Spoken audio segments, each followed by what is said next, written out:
Well, it was deep in space, deep in another world, deep in another kingdom, that the Lizard King was raging and roaring at all his subjects.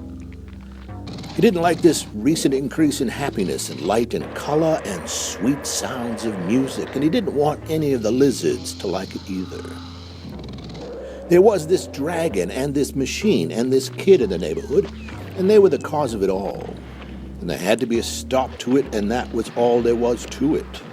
Something had to be done. Well, not far away, the dragon, a special dragon, not a fire-breathing dragon, but a friendly dragon, a skeletal dragon, was flying and singing and paying a visit to its special friend, Renailen Groggle, artist and musician. And I guess it was time to play, because the magical art-making dream machine sat clanking to life then. And the dragon's friend Groggle started to play. And colors shot out and music in Renailen's dreams mixed with the dragon's, and they were quite happy about it all. But I guess these lizards weren't, and at their first growl, the dragon panicked and disappeared, and the lizards attacked Renailen Groggle to get a little peace and quiet, I guess. Well, not far away, but a distance in space, was the Groggle's home. Groggle Mountain, it was called, and here there were books and friends and machines, and now, all of a sudden, there was the skeletal dragon making a surprise appearance. "What's this? What's this?" said Counselor Law to Androchild Groggle, known as the Kid. "I don't know. Seems like the dragon is back, but there's no Renailen." And the Groggle dog barked, and the one-eyed Gleep jumped in excitement. "I don't look the likes of this," said General Nar. "We don't want to get into trouble, as you know. We're not the only ones around here, and as much as I love the music of the magic machines and the stories, sometimes Renailen Groggle plays it a bit often and loud, you might say." So the Kid and the skeletal dragon and the machine considered the problem. "Hey, machine, where is Renailen?" So the machine sang a special problem, but it wasn't a happy song. "Trouble from the lizards," said the Kid. "Let's get moving. Grab some books. We're going to need them. We've got to go help Renailen. We're going to find our friend." So they all ran to their Groggle spacecraft, the living bug craft, able to live and breathe and fly great distances and search for and help out friends.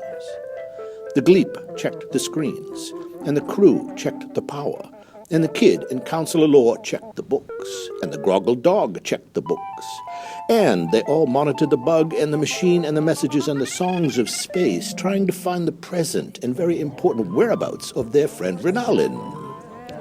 "I think I've got something," said the Gleep. "I think I've got something," said the dog. "I know I've got something," said General Nar. "So much of space is really beautiful," said the Kid, by the way.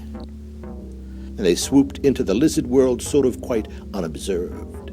The dog was there, the Gleep was there, and the Kid was there, and there was Counselor Law. And here there were some big guys talking about something that seemed to be something about Renailen Groggle, so it seemed, or at least the machine. So they skidded around, but whoops, they bumped into this big guy that they didn't really know. "What's up? Hey, hello," said the big guy quite friendly. So the Kid and the crew said they were looking for their friend. The big guy was a little sad. "Well, the Lizard King didn't like all the music and color, so he locked your friend away in a room all alone. All of us didn't all agree, but here sometimes the Lizard King just gets his own way." But the big guy helped, and the Kid snuck in to find Renailen. "Hey, hello," said the Kid. And slowly Renailen Groggle said, "Please don't make noise or music or colors. They don't really like it around here. And I've forgotten a lot, and I haven't dreamed, and they may have a point." And I guess that tiny talking upset the Lizard King, who I guess is very sensitive sometimes, because he started making terrible noises again. But that was too much for the Kid. "We're getting out of here, of course," said the Kid. "And we're getting you back to normal and happy and wanting to play and have fun. And I hope that we can do it, because you don't really look too well." And they ran and made it to the top of the hill, and they all thought that Renailen Groggle wasn't looking too well, and also looking quite sad.